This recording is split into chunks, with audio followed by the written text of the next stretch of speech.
Halo, Shalom, Sobat Smart People, dimanapun berada saat ini. Ya, senang bertemu dengan teman-teman semua di dalam konten Jesus Call saat ini. Nah, tema yang saya bawakan adalah mengikut kehendak Tuhan, di mana saya akan membahasnya di dalam Lukas 1 ayat 26 sampai 38. Kali ini kita akan membaca banyak ayat ya. Buat teman-teman yang mungkin jarang baca ayat, nah kita belajar di sini. Ya, saya akan bacakan di dalam Lukas 1 ayat 26 sampai 38. Dalam bulan yang ke-6, Allah menyuruh malaikat Gabriel pergi ke sebuah kota di Galilea bernama Nazaret,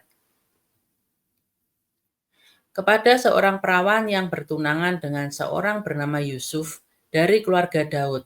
Nama perawan itu Maria. Ketika malaikat itu masuk ke rumah Maria, ia berkata, "Salam, hai engkau yang dikaruniai, Tuhan menyertai engkau." Maria terkejut mendengar perkataan itu, lalu bertanya di dalam hatinya, "Apakah arti salam itu?" Kata malaikat itu kepadanya, "Jangan takut, hai Maria, sebab engkau beroleh kasih karunia di hadapan Allah. Sesungguhnya engkau akan mengandung dan akan melahirkan seorang anak laki-laki, dan hendaklah engkau menamai dia Yesus. Ia akan menjadi besar dan akan disebut Anak Allah yang Maha Tinggi, dan Tuhan Allah akan mengaruniakan kepadanya tahta Daud bapa leluhurnya. Dan ia akan menjadi raja atas kaum keturunan Yakub sampai selama-lamanya, dan kerajaannya tidak akan berkesudahan." Kata Maria kepada malaikat itu, "Bagaimana hal itu mungkin terjadi karena aku belum bersuami?" Sebab jawab malaikat itu kepadanya, "Roh Kudus akan turun atasmu dan kuasa Allah yang Maha Tinggi akan menaungi engkau. Sebab itu anak yang akan kau lahirkan itu akan disebut kudus, Anak Allah. Dan sesungguhnya Elisabet sanakmu itu, ia pun sedang mengandung seorang anak laki-laki pada hari tuanya. Dan inilah bulan yang ke-6 bagi dia yang disebut mandul itu. Sebab bagi Allah tidak ada yang mustahil." Kata Maria, "Sesungguhnya aku ini adalah hamba Tuhan. Jadilah padaku menurut perkataanmu itu." Lalu malaikat itu meninggalkan dia. Nah, dari ayat yang kita baca, itu dijelaskan bahwa malaikat Gabriel ini diutus ya untuk menemui Maria. Malaikat Gabriel adalah malaikat yang bertugas untuk menyampaikan pesan Tuhan kepada manusia. Kalau saya pelajari itu ada beberapa momen-momen penting yang disampaikan oleh malaikat Gabriel kepada seseorang.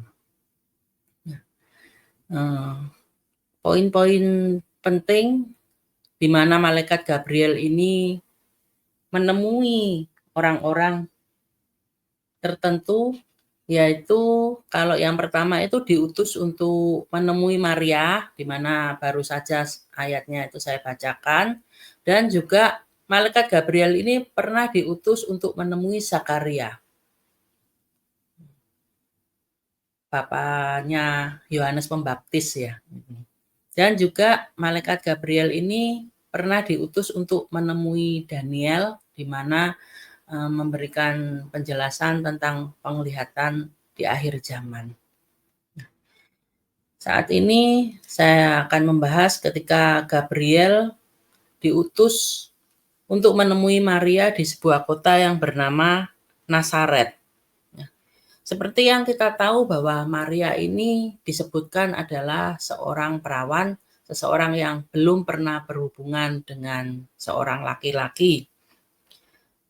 Ketika dia bertunangan itu pure ya, jadi dia nggak neko-neko gitu melakukan sesuatu hal.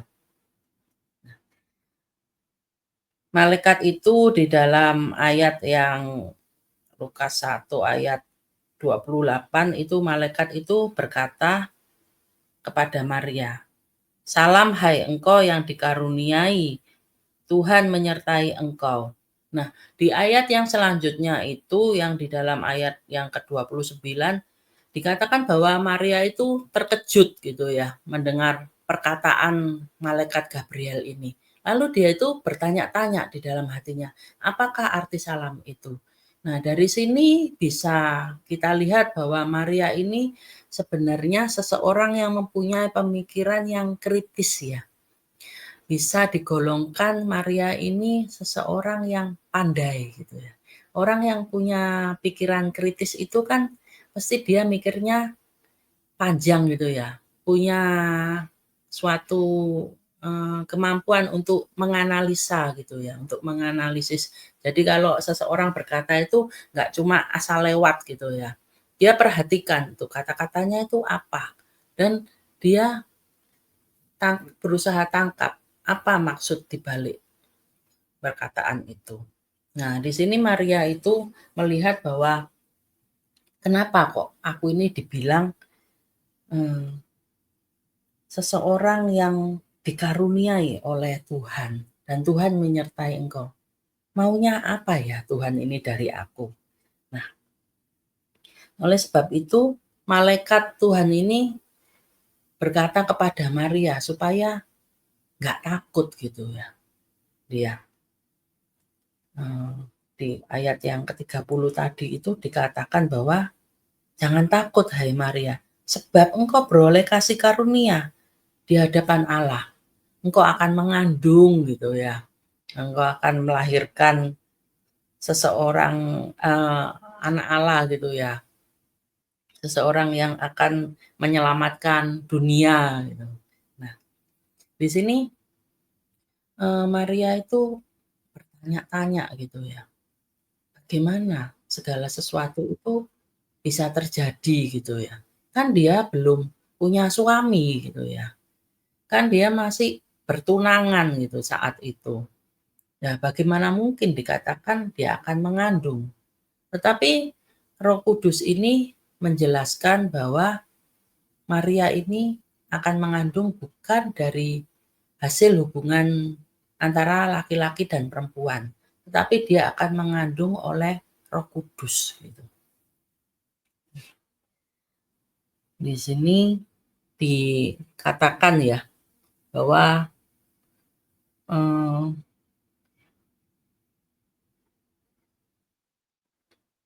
dikatakan bahwa di dalam ayat yang ke-35 itu dijelasin bahwa Roh Kudus akan turun atasmu dan kuasa Allah yang Maha Tinggi akan menaungi engkau.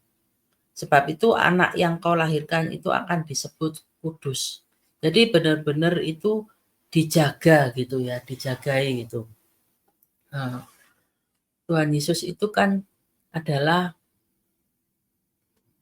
Yesus ya waktu itu ya, menjelma menjadi manusia ya. Yesus ini adalah seseorang yang kudus, yang diutus oleh Allah Bapa untuk menyelamatkan umat manusia ya, menebus dosa-dosa manusia sehingga dia itu harus benar-benar itu bukan bukan dilahirkan dari hasil nafsu manusia, tetapi disetting itu benar-benar itu mengandungnya itu oleh Roh Kudus gitu. Ya. Dan di sini dikatakan juga bahwa eh,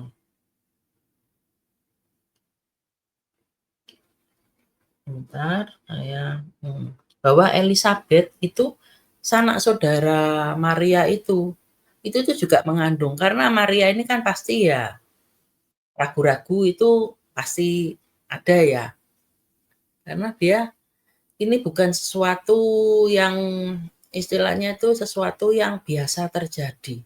Kalau dia mengandung oleh Roh Kudus itu baru satu-satunya yang ada di dunia saat itu dan nggak pernah ada ya setelah itu ya. Ya cuma satu-satunya itu dari kelahiran Yesus itu ke dalam dunia.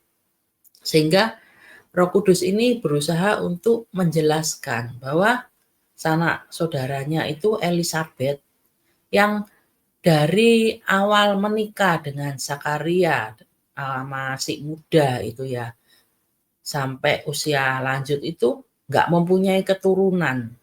Jadi rasanya itu ya sudah, Elisabet ini eee, nggak punya anak gitu lah, sampai nanti tutup usia. Tetapi ternyata oleh karena Tuhan, itu Elisabet itu bisa hamil. Karena bagi Tuhan itu dikatakan tidak ada yang mustahil. Sehingga Maria itu diyakinkan oleh perkataan Roh Kudus ini, oleh penjelasan Roh Kudus. Sampai akhirnya Maria mengerti dan dia berkata di dalam ayat yang ke-38 itu, kata Maria, "Sesungguhnya aku ini adalah hamba Tuhan, jadilah padaku menurut perkataanmu itu." Lalu malaikat itu meninggalkan dia. Kalau dari ayat ini kita lihat bahwa Maria ini bukan seseorang yang cuma tahu biasa-biasa saja tentang Tuhan, tetapi dia ini benar-benar mempunyai pengenalan akan Tuhan. Sehingga dia bisa berkata, "Jadilah menurut kehendak Tuhan." Ini aku ini hamba Tuhan gitu ya. Dia berkata di situ. Sehingga kita lihat bahwa Maria ini seseorang yang bukan hanya mengikut Tuhan tuh bukan cuma teori aja, tetapi dia juga mau praktek melakukannya di dalam hidupnya. Padahal ketika dia mendengar kabar dari malaikat Tuhan, ya pasti dia mikir ya, "Aduh, aku ini mengandung oleh Roh Kudus. Sesuatu yang belum pernah terjadi di dunia ini, nggak pernah ada contohnya. Jadi apakah orang-orang akan percaya bahwa aku ini akan mengandung oleh Roh Kudus? Khususnya Yusuf tunangannya." Nah, bisa aja Yusuf ini berpikir bahwa Maria ini telah berselingkuh gitu ya dengan laki-laki lain dan kemudian mengandung. Itu sangat mungkin terjadi. Jadi keberadaan Maria ini sesungguhnya itu dalam keadaan yang kelihatannya tidak baik-baik saja. Bisa aja dia itu diputuskan oleh Yusuf tunangannya. Kemungkinan itu bisa terjadi, cuma Maria ini melihat bahwa pokoknya Tuhan ngomong apa, ya udah aku jalan. Nanti ke depannya gimana nggak tahulah, nurut aja sama Tuhan. Itu yang berusaha diyakini oleh Maria. Sehingga ke depannya kita itu juga tahu gitu ya, bagaimana orang-orang diutus, dikirimkan oleh Tuhan itu yang ada di sekeliling Maria itu adalah orang-orang yang baik. Orang-orang yang bisa menolong, yang bisa menopang Maria. Di dalam hal ini saya lihat itu Yusuf. Nah, kita bisa lihat di dalam ayatnya Matius 1:18-25. di sini kita akan melihat lebih jelas gitu ya. Matius, bentar, Matius 1 ya. Kelahiran Yesus Kristus adalah seperti berikut. Pada waktu Maria ibunya bertunangan dengan Yusuf, ternyata ia mengandung dari Roh Kudus sebelum mereka hidup sebagai suami istri. Di sini dijelaskan lagi ya bahwa Maria itu mengandung Yesus itu karena Roh Kudus pada saat dia belum hidup sebagai suami dan istri, masih bertunangan. Nah, di ayat yang ke-19, karena Yusuf suaminya seorang yang tulus hati dan tidak mau mencemarkan nama istrinya di muka umum, ia bermaksud menceraikannya dengan diam-diam. Nah, di sini berarti udah kejadian Yusuf ini jadi suaminya dan ketahuan bahwa Maria ini mengandung gitu ya. Tetapi Yusuf ini adalah seseorang yang menurut saya itu baik, seseorang yang dikatakan mempunyai ketulusan di dalam hatinya. Sehingga dia tidak mau mencemarkan gitu ya nama baik istrinya.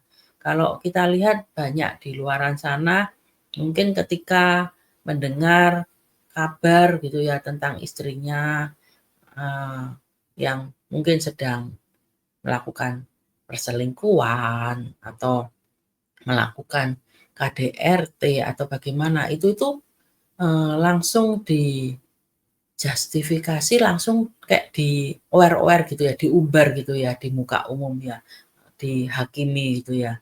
Tetapi Yusuf ini bukan seseorang yang demikian. Karena dia seseorang yang menurut saya tuh menghargai Maria.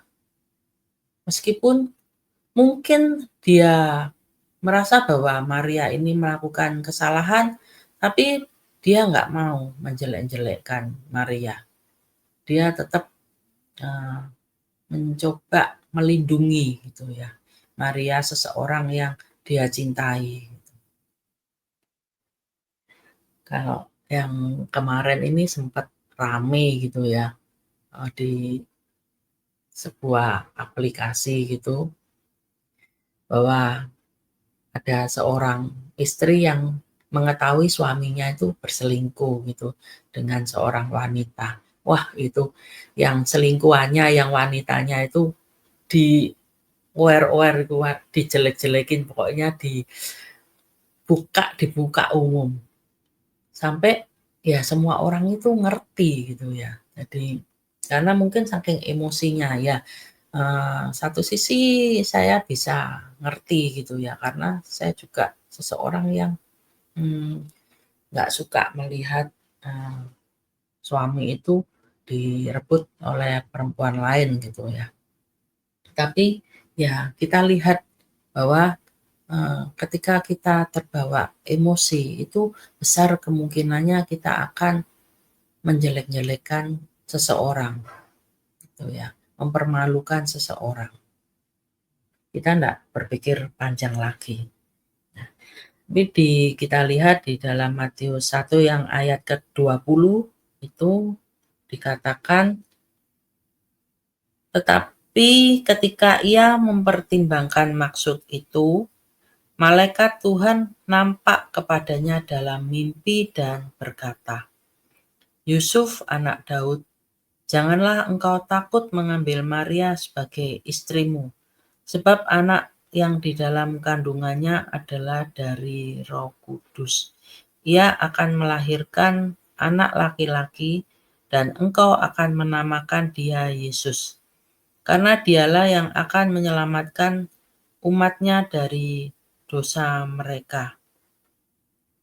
Hal itu terjadi supaya genaplah yang difirmankan Tuhan oleh Nabi. Sesungguhnya anak darah itu akan mengandung dan melahirkan seorang anak laki-laki dan mereka akan menamakan dia Immanuel. yang berarti Allah menyertai kita. Sesudah bangun dari tidurnya, Yusuf berbuat seperti yang diperintahkan malaikat Tuhan itu kepadanya. Ia mengambil Maria sebagai istrinya. Nah, ketika Maria mau nurut dengan apa yang menjadi maunya Tuhan, Tuhan sediakan jalannya. Tuhan sudah setting segala sesuatunya, diutus malaikat untuk menemui Yusuf gitu ya, untuk berkata-kata kepada Yusuf. Supaya Yusuf itu ya jangan takut ngambil Maria sebagai istrinya, karena ada rencana Allah di dalamnya. Maria itu mengandung oleh Roh Kudus gitu. Jadi bukan Maria ini melakukan hal-hal yang tidak pantas, bukan seperti itu. Nah, di sini kita lihat bahwa Yusuf itu mendapatkan penjelasan gitu ya dari malaikat Tuhan, supaya ya dia melakukan apa yang seharusnya dia lakukan. Dia dipilih oleh Tuhan untuk menjadi bagian dari rencana Tuhan gitu ya. Rencana Bapa gitu ya, untuk mengirim anaknya ke dalam dunia. Tanpa Yusuf, rencana itu tidak akan berjalan, tidak akan terjadi pada Maria. Karena semuanya itu jadi kacau balau. Meskipun loh ya, kalau seumpama Yusuf ini benar-benar udah dikasih penjelasan oleh malaikat dan Yusuf ini tetap nggak mau gitu ya menerima. Ya Tuhan bisa gantikan dengan orang yang lain. Karena kalau yang dipilih itu kan Yesus itu lahir ke dalam dunia itu dari keturunan Daud gitu ya. Nah, yang jadi keturunan Daud itu kan bukan cuma Yusuf gitu ya. Kan Tuhan bisa pilih yang lain. Tetapi oleh karena kasih karunia Tuhan, Tuhan itu pilih Maria gitu ya dan Yusuf ini sehingga bisa menjadi bagian dari apa yang Tuhan inginkan. Nah, di sini Yusuf itu kok puji Tuhan mau gitu ya. Ya berarti Yusuf ini benar-benar seseorang yang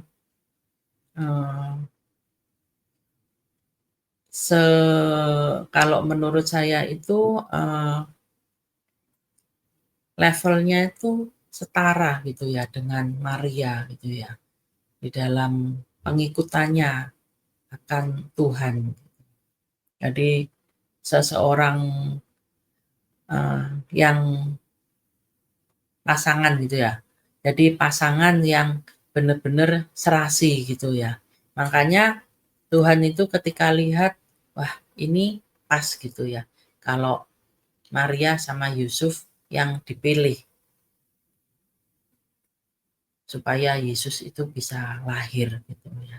Dan ternyata benar gitu ya. Dari meskipun mungkin ada banyak pergumulan di dalam diri Yusuf gitu ya. Tapi dia itu ya tetap mau melangkah gitu. Dan dikatakan dari dalam ayat yang ke-25 gitu ya. Tetapi tidak bersetubuh dengan dia sampai ia melahirkan anaknya laki-laki dan Yusuf menamakan dia Yesus. Gitu ya. Nah, di sini terlihat bahwa Yusuf ini kalau sudah melakukan sesuatu untuk kepentingan Tuhan, dia itu all out di dalam melakukannya. Jadi enggak setengah-setengah gitu ya. Sampai dia itu enggak benar-benar menjaga dirinya. Pasti enggak mudah ya, karena dia menikah dengan Maria, seseorang yang dia cintai, tetapi untuk menjaga sampai benar-benar nggak menyentuh Maria. Sampai lahir Yesus itu suatu, eee, tantangan yang berat gitu. Tapi ya karena Yusuf ini mau gitu, karena Yusuf ini melihat bahwa ini tugas yang penting, tugas yang luar biasa yang Tuhan berikan, kepercayaan yang Tuhan kasih, maka Yusuf mau menjaganya. Kita lihat bahwa tidak mungkin tidak banyak orang yang bisa melakukan hal ini. Hanya orang-orang tertentu, hanya orang-orang yang benar-benar melekatkan dirinya sama Tuhan, yang benar-benar mau mempercayakan dirinya terhadap Tuhan, itu yang baru bisa melakukan seperti apa yang Yusuf lakukan. Cuma di dalam Yusuf dan Maria, di dalam mengikut kehendak Tuhan itu juga nggak mulus-mulus aja. Tetap ada tantangan demi tantangan yang dilewati oleh mereka.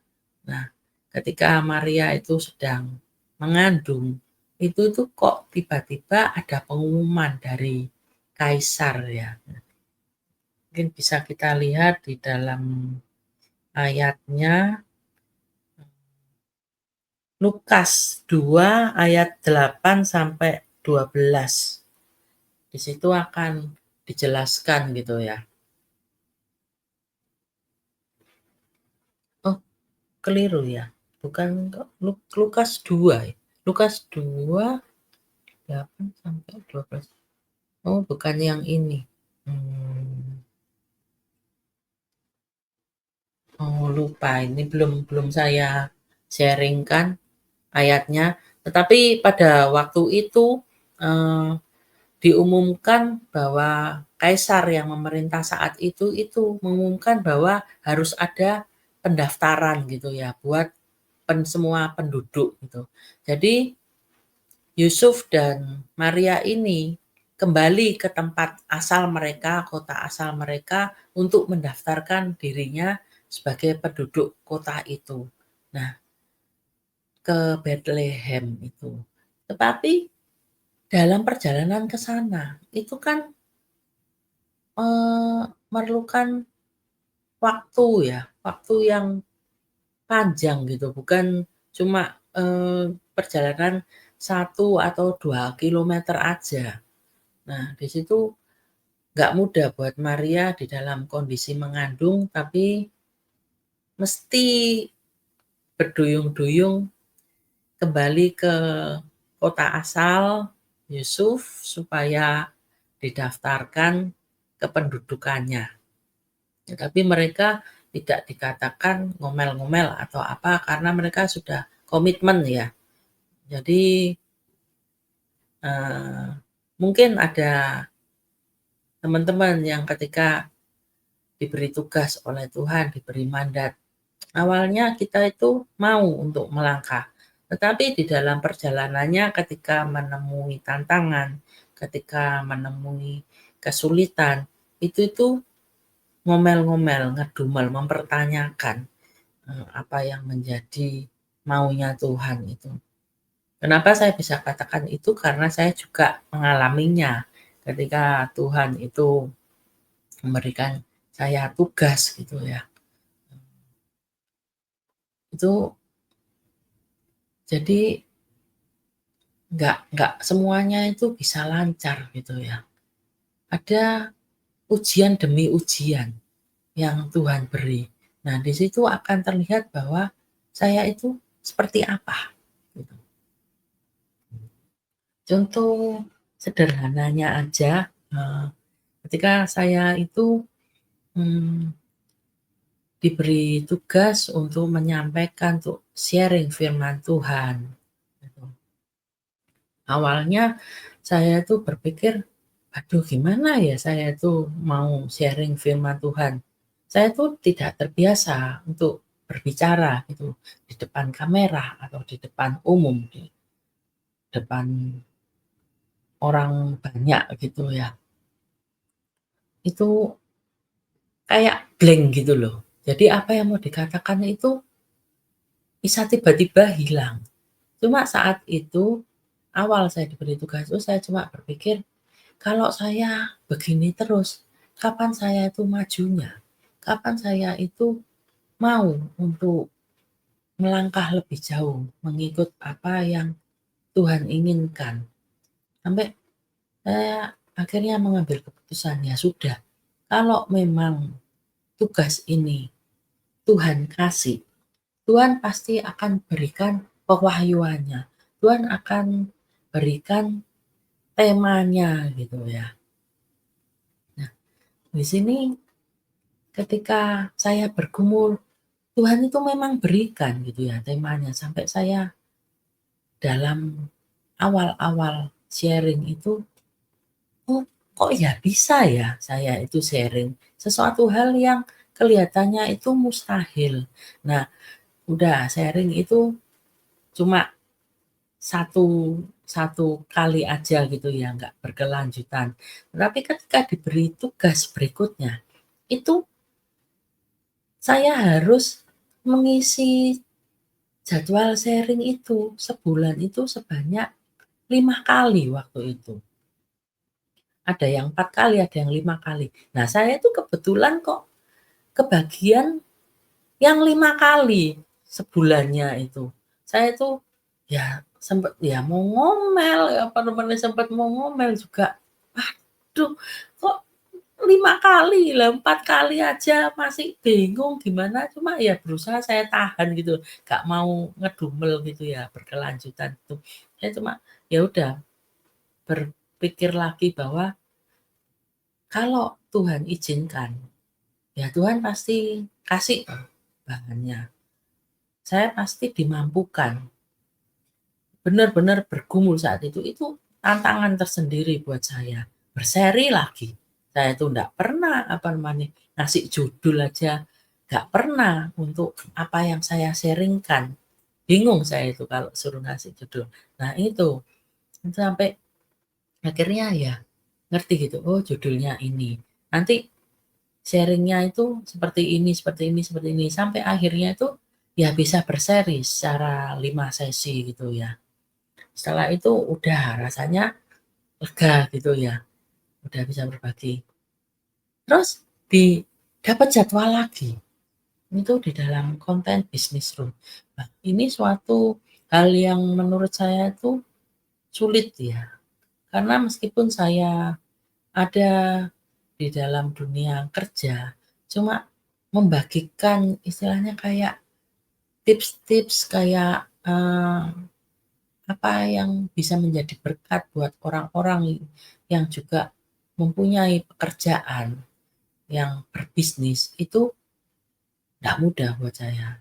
Cuma ya saya bergumul tetap karena saya nggak mampu. Kalau saya ngomong sendiri tuh nggak bisa. Saya bukan orang yang bisa ngomong apa aja gitu.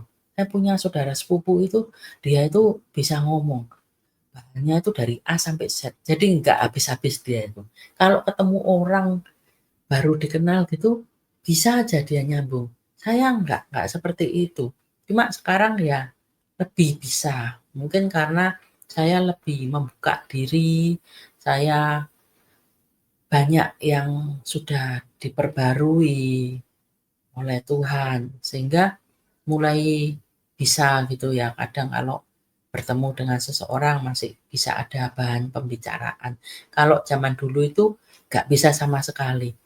Padahal kan kalau ketemu orang kan semestinya itu paling enggak itu kita bisa nanya ya, apa namanya, misal kalau dulu saya sekolah itu ketemu dengan anak-anak yang ya masih remaja seusia saya, kita kan bisa nanya, "Oh namanya siapa? Sekolahnya di mana ya? Gini, kelas berapa ya?" Itu kan suatu pertanyaan yang, menurut saya itu simpel ya, sederhana yang bisa istilahnya itu dijadikan bahan pembicaraan dan dari situ bisa mengalir. Tapi saya tuh kayak, nggak bisa keluar gitu loh kata-kata itu.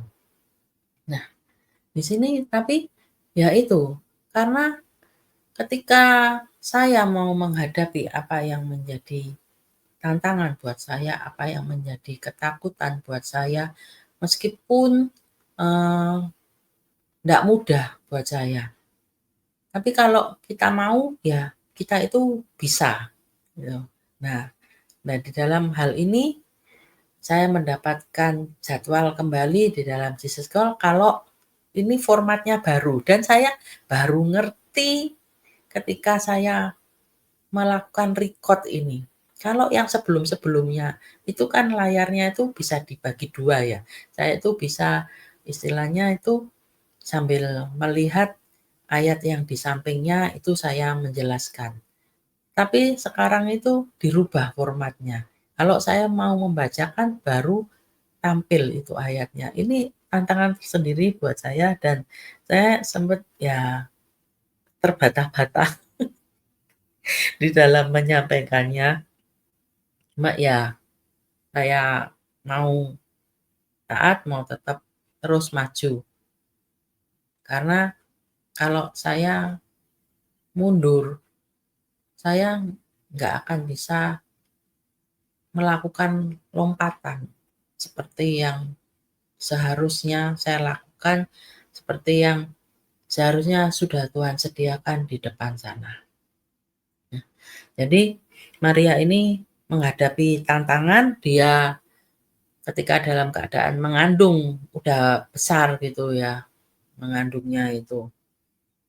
Sampai dia itu harus pergi ke Bethlehem dan di sana itu tiba-tiba itu waktunya dia itu melahirkan gitu.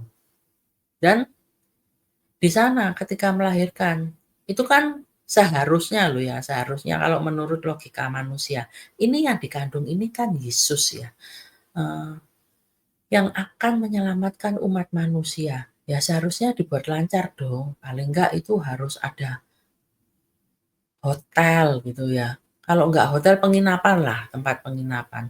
Itu tapi kok itu nggak ada tempat gitu loh, full semua gitu loh. Nah kenapa kok bisa terjadi hal seperti ini?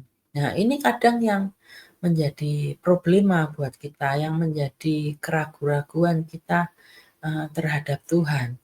Karena sering kita itu berpikir, kalau ini yang Tuhan mau, Tuhan pasti buat jalannya, Tuhan pasti buat itu enak gitu loh buat kita.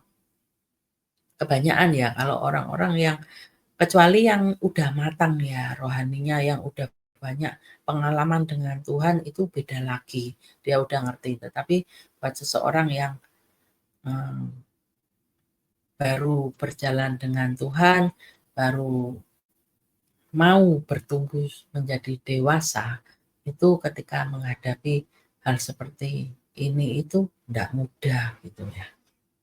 Tetapi ya sampai akhirnya Maria ini melahirkan bayi Yesus itu.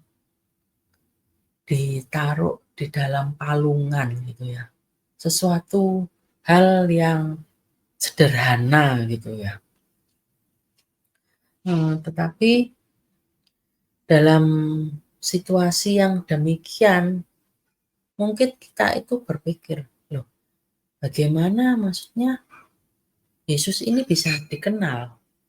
Orang-orang bisa mengerti bahwa Yesus ini juru selamat dunia itu telah lahir." Cuma ya kalau Tuhan itu nggak pernah kekurangan akal gitu ya. Tuhan itu, eee, utus malaikat itu juga menemui para gembala gitu ya. Itu yang di dalam Lukas 2:8-12 ya. Lukas oh, loh, kok ayatnya ini berarti di dalam mana ya ini? Oh, itu di daerah itu Ada gembala-gembala yang tinggal di padang menjaga kawanan ternak mereka pada waktu malam. Tiba-tiba berdirilah seorang malaikat Tuhan di dekat mereka, dan kemuliaan Tuhan bersinar meliputi mereka dan mereka sangat ketakutan. Lalu kata malaikat itu kepada mereka, "Jangan takut, sebab sesungguhnya aku memberitakan kepadamu kesukaan besar untuk seluruh bangsa.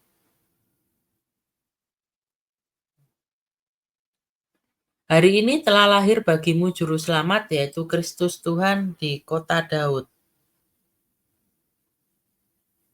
Dan inilah tandanya bagimu, kamu akan menjumpai seorang bayi dibungkus dengan lampin dan terbaring di dalam palungan."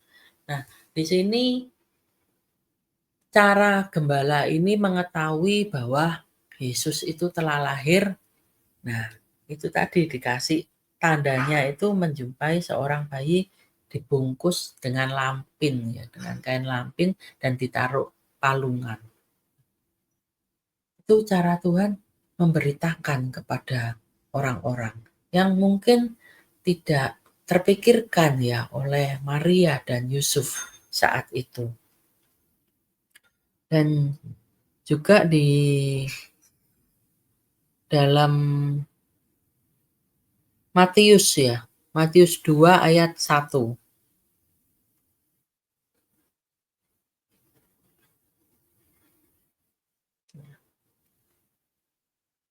Matius 2 ayat 1. Sesudah Yesus dilahirkan di Betlehem di tanah Yudea pada zaman Raja Herodes, datanglah orang-orang Majus dari timur ke Yerusalem. Itu terus ayat 2-nya itu, dan bertanya-tanya, "Di manakah dia raja orang Yahudi yang baru dilahirkan itu? Kami telah melihat bintangnya di timur dan kami datang untuk menyembah dia." Nah, di sini orang-orang Majus itu bisa tiba-tiba itu datang, bisa ngerti dia. Nah, cara Tuhan itu untuk memberitakan bahwa Yesus telah lahir itu eh, dengan berbagai macam cara gitu ya. Sampai jauh-jauh orang Majus ini dari timur itu nyari gitu ya, nyari Yesus, raja orang Yahudi gitu ya.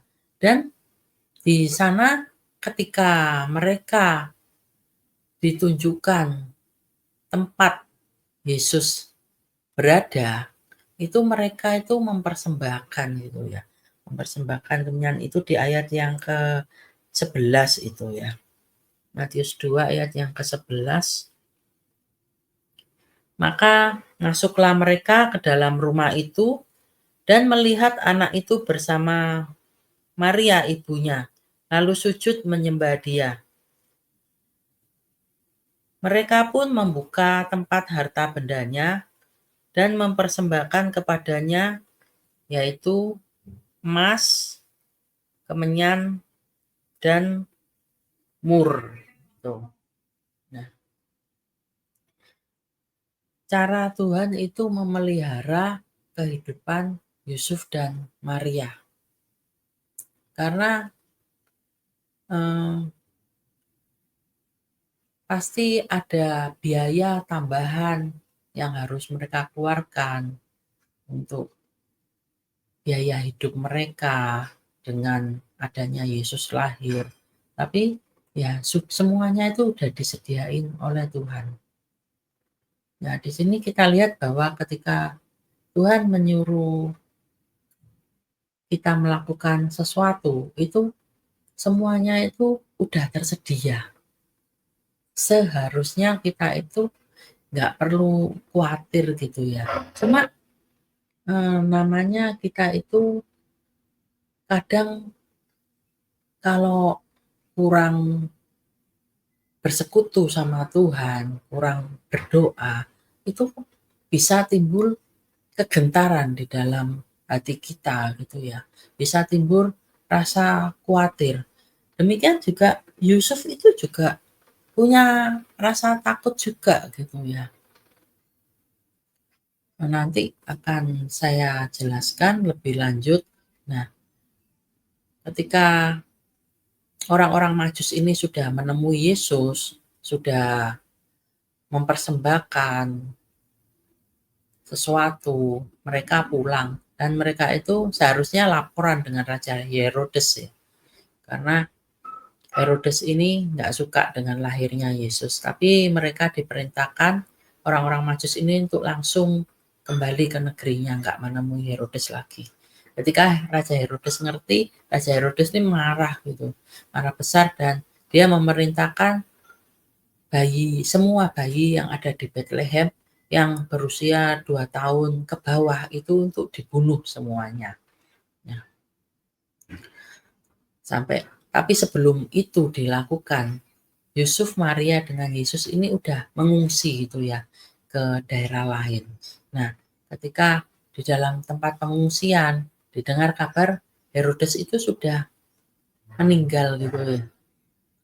Dan mereka diperintahkan untuk kembali ke Israel. Nah, tetapi Yusuf ini mempunyai rasa takut gitu ya. Itu kalau di dalam Matius 2 ayat yang ke-21, saya bacakan aja ya, mulai ayat yang ke-20 gitu ya. Jadi Matius 2 ayat 20, bangunlah, ambillah anak itu serta ibunya, dan berangkatlah ke tanah Israel. Karena mereka yang hendak membunuh anak itu sudah mati. Jadi mereka diberi mandat untuk balik lagi ke tanah Israel. Tapi di ayat yang ke-21 itu dikatakan, lalu Yusuf pun bangunlah, diambilnya anak itu serta ibunya dan pergi ke tanah Israel. Awalnya nurut ya. Tapi di ayat ke-22 itu terjadi kegentaran itu di dalam diri Yusuf. Tetapi setelah didengarnya bahwa Arkelaus menjadi raja di Yudea menggantikan Herodes ayahnya, ia takut ke sana. Nah, di sini itu tiba-tiba ya timbul kegentaran. Aduh, ini jangan-jangan Arkelaus ini udah dikasih perintah sama Herodes untuk mencari gitu ya, untuk mencari Yesus itu, untuk dibunuh. Dan bisa aja ya, karena Daud pun juga ketika sebelum meninggal juga nitipin pesan gitu ya ke Salomo untuk beberapa orang itu supaya dibunuh gitu ya, disingkirkan gitu ya. Nah, ini kan Yusuf ya wajar semestinya kalau mempunyai kegentaran. Nah, tapi karena ya ketakutannya itu, akhirnya Yusuf itu dinasihatin dalam mimpi perginya itu ke daerah itu Galilea dan akhirnya menetap di kota Nazaret. Nah, di sana makanya disebut bahwa Yesus itu orang Nazaret karena sudah memang sudah diwahyukan dengan demikian. Nah, ketika itu udah akhirnya Yesus bertumbuh gitu ya.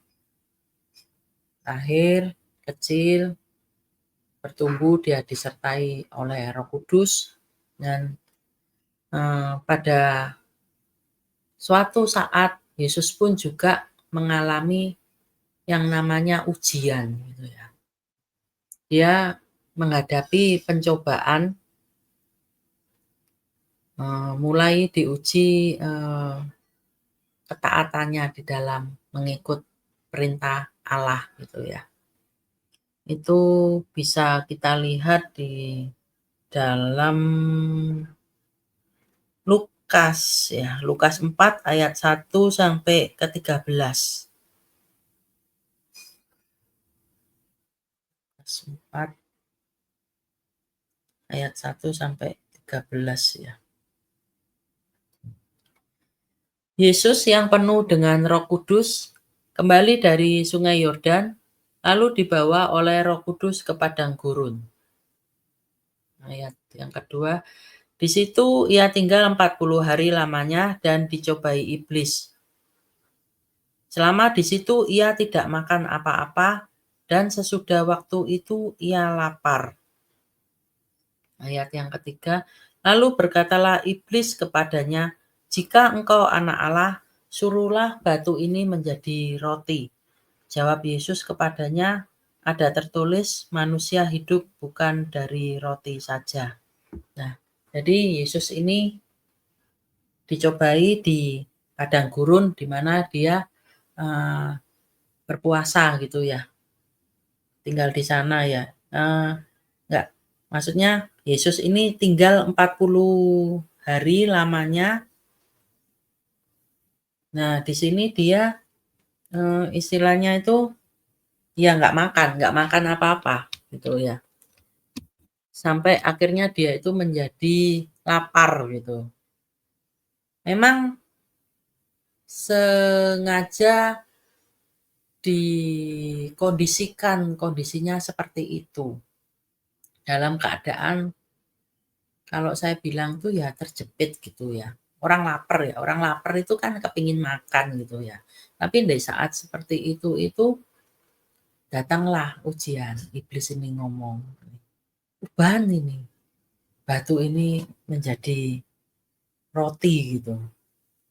Kan ya apa namanya, kamu itu punya kuasa gitu ya. Kan kalau engkau benar-benar anak Allah, ya bisa dong mengubah batu ini jadi roti.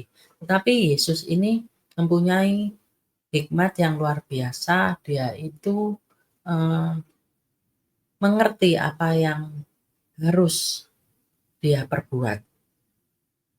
Dia mengatakan bahwa manusia hidup tuh bukan dari roti saja. Nah, gagal itu iblis mencobai Yesus. Nah, selanjutnya dibawa lagi. Itu di ayat yang kelima itu dikatakan, kemudian ia membawa Yesus ke suatu tempat yang tinggi dan dalam sekejap mata ia memperlihatkan kepadanya semua kerajaan dunia, diiming-imingi gitu ya. Ayat yang keenam. Kata iblis kepadanya, segala kuasa itu serta kemuliaannya akan kuberikan kepadamu, sebab semuanya itu telah diserahkan kepadaku dan aku memberikannya kepada siapa saja yang kukehendaki. Diiming-imingin kekuasaan. Iblis tuh ngomong sama Yesus ini. Aku tuh bisa ngasih kamu itu. Kuasa, kemuliaan itu aku itu bisa. Pokoknya cukup kamu itu nyembah aku aja. Nanti semuanya itu jadi milikmu gitu ya.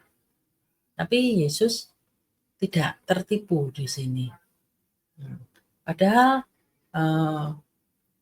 buat orang-orang yang tidak berpegang teguh di dalam Tuhan, itu adalah suatu tawaran yang menggiurkan, kekuasaan yang ditawarkan. Umumnya setiap manusia itu pingin ya, istilahnya dihargai, dihormati gitu ya. Jadi ketika dia bisa berkuasa, dia mempunyai kedudukan, mempunyai segala sesuatunya, itu suatu yang menjadi keuntungan sih buat dia. Cuma ya semua itu akan Tuhan berikan, tapi menurut caranya Tuhan. Cuma kan kadang kita itu enggak ngerti ya, kadang kita itu sering terkecoh gitu loh, tergelincir di dalamnya itu. Menurut kita, ya jalannya itu seperti ini, ternyata itu bukan yang menjadi jalannya Tuhan. Sama seperti ini, iblis itu ngiming-ngimingin Yesus gitu ya, untuk memberikan semuanya kepada Yesus. Sesuatu yang bisa dikuasai oleh Yesus, tapi Yesus enggak mau dan Yesus ngerti bahwa siapa yang harus dia sembah itu. itu di ayat yang ke-8 itu dijelaskan bahwa tetapi Yesus berkata kepadanya, "Ada tertulis, engkau harus menyembah Tuhan Allahmu dan hanya kepada Dia sajalah engkau berbakti." Jadi Yesus Yesus nggak termakan oleh bujuk rayu iblis ya. Dia tetap pokoknya aku harus nyembah Tuhan Allah. Udah gagal lagi yang kedua. Nah yang ketiga itu yang di ayat yang ke-9 itu dikatakan, kemudian ia membawa Yesus ke Yerusalem dan menempatkan dia di bubungan bait Allah. Lalu berkata kepadanya, "Jika engkau anak Allah, jatuhkanlah dirimu dari sini ke bawah."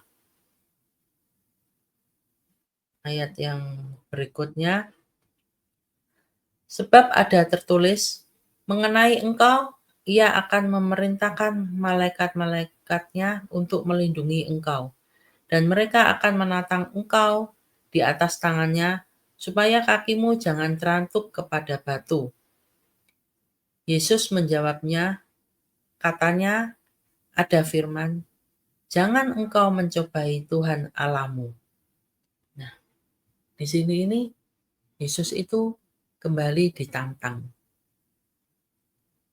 Ayo jatuhkan dirimu.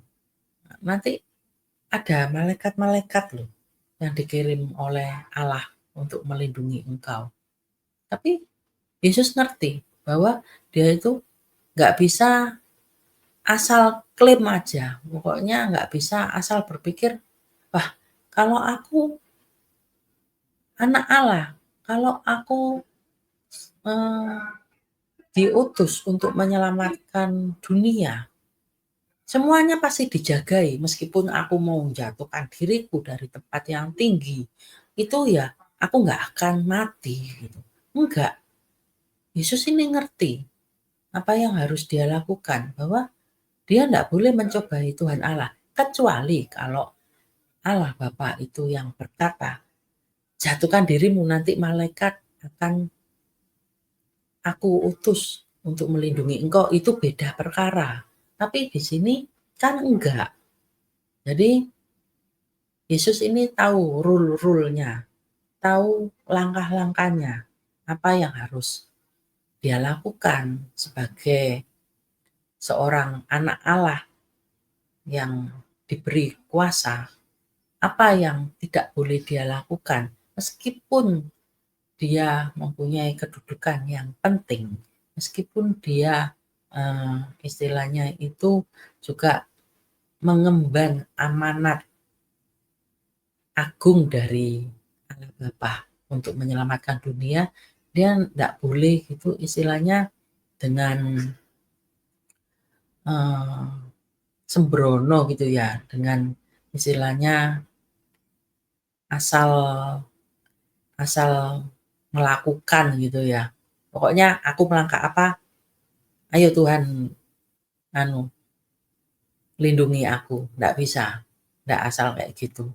Nah, di sini dari pembahasan ini kita lihat bahwa Maria, Yusuf, Yesus ini adalah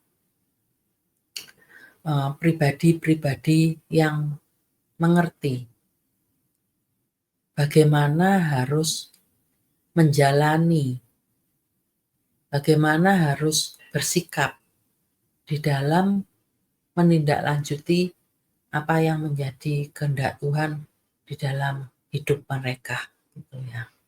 Nggak bisa sembarangan, nggak bisa asal-asalan, tetapi ya harus ber istilahnya itu berpegang erat gitu ya, harus dengar-dengaran. Apalagi Yesus, dia itu dipenuhi oleh Roh Kudus. Dikatakan dia itu dipenuhi oleh Roh Kudus. Nah, kita lihat kalau seseorang yang dipenuhi oleh Roh Kudus, itu kehidupan doanya itu pasti baik. Kehidupan pola doanya itu terjaga. gitu ya. Jadi enggak, sekarang doa, besok enggak. Besok doa, sekarang besoknya lagi enggak. Itu enggak. Jadi menjaga benar-benar menjaga hubungan dengan Yusuf dan Maria pun juga demikian, meskipun di dalam kegentaran mereka, kadang di dalam mengikut, di dalam melakukan sesuatu, cuma ya tetap mereka itu mau mendengar, mau nurut gitu ya. Ketika disampaikan, istilahnya itu, pesan-pesan Tuhan lah yang disampaikan melalui malaikat-malaikatnya. Sehingga mereka bisa bertahan di dalam melakukan kehendak Allah dan apa yang menjadi kehendak Allah itu bisa terselesaikan dengan baik. Nah, bagaimana dengan kehidupan kita? Apakah saat ini kita itu masih tetap mau nurut, masih tetap mau melakukan apa yang menjadi kehendak Tuhan? Atau mungkin dulunya itu kita begitu giat gitu ya, mengikut apa yang menjadi kehendak Tuhan. Tuhan suruh kemana ya kita ngikut. Tuhan suruh apa kita mau lakukan. Tapi dengan berjalannya waktu kita itu mulai undur, kita mulai mempertanyakan apa yang menjadi maunya Tuhan ini sih. Mulai timbul ketidakpercayaan. Nah, melihat dari kisah ini mungkin bisa menjadikan acuan buat kita untuk tetap bertahan, untuk tetap mau gitu ya, dengan apa yang menjadi destiny hidup kita.